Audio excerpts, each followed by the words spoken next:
Habits Mindset Hunter. Chasseur d'habitudes et d'état d'esprit. Cazador de hábitos y mentalidad. Un état d'esprit innovant pour une vie épanouie. Une émission de et avec Melika Badreddine.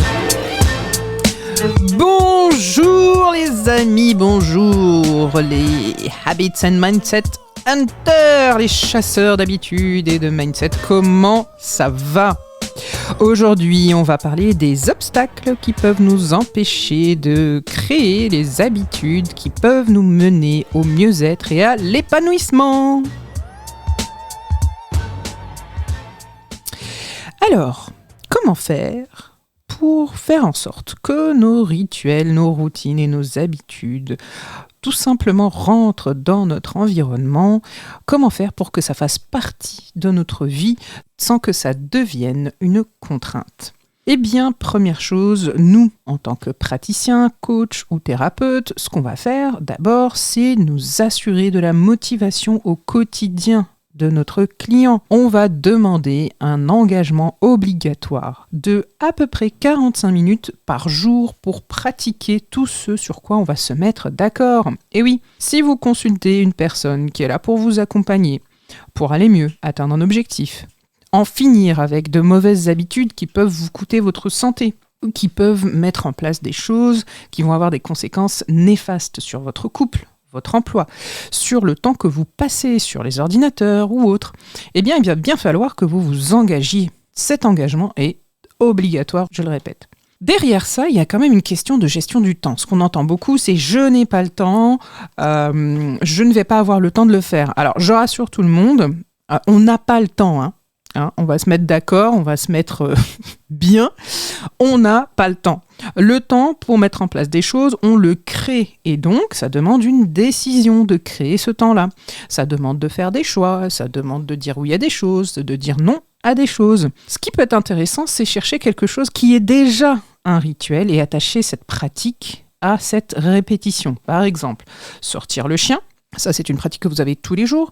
Eh bien, qu'est-ce qu'on peut venir y rajouter sans que ça vienne polluer votre moment, mais justement l'enrichir, et donc faire en sorte que vous puissiez réaliser votre objectif. Eh bien, par exemple, au lieu de sortir le chien en marchant, on va le sortir en courant. Ça, c'est un rituel qu'on peut mettre en place, qui est bon pour la santé, qui est bon pour la productivité, l'efficacité, la gestion du stress, etc. Et j'en passe, et j'en passe. Et donc, au lieu d'arrêter de sortir le chien et d'aller courir, on va sortir le chien en courant. Voilà, c'est un exemple comme celui-ci, il y a énormément d'autres exemples. En réalité, ce qu'il faut voir, c'est quels sont les obstacles qui émergent. Eh bien, souvent, tout est beaucoup plus important que soi. Tiens, il faudrait que j'aille faire ci ou ça pour moi, pour ma santé, tel examen.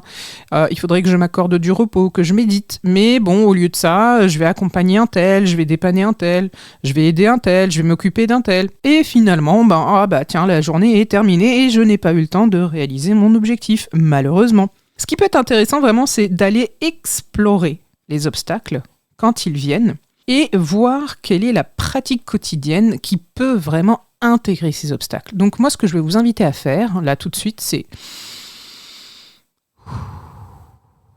on se pose, on inspire et on expire profondément et on explore un petit peu quel est l'obstacle principal à la réalisation de nos objectifs, de ces habitudes que l'on vise. Accueillir cet obstacle. On lui dit bienvenue. On l'invite à notre table d'hôte, à notre maison d'hôte, comme dit le poète Rumi. Et on discute avec. Parce qu'un obstacle, en fait, c'est très très intéressant. C'est non seulement intéressant, mais souvent il y a des cadeaux derrière. Il faut aller chercher ce qui se passe derrière et ce que l'obstacle raconte. Réellement, en fait, ce qui peut être intéressant là-dessus, c'est de se rendre compte que l'obstacle nous montre un déséquilibre. Si j'ai pas le temps, c'est qu'il y a un déséquilibre dans mon emploi du temps.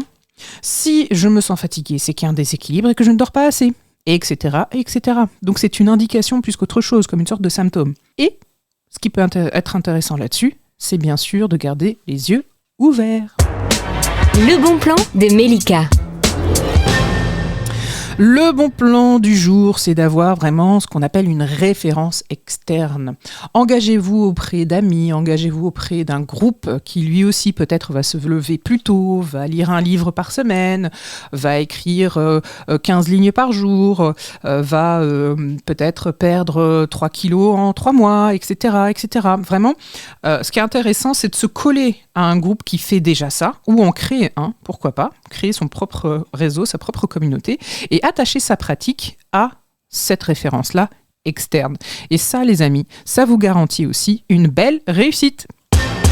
Cette émission est maintenant terminée, et comme dit Melika, fuck bullshit, love. Retrouvez l'ensemble des podcasts de Melika sur toutes les bonnes plateformes de streaming. Infos, actu, formation, coaching, ouvrages sur melikabadreddine.com.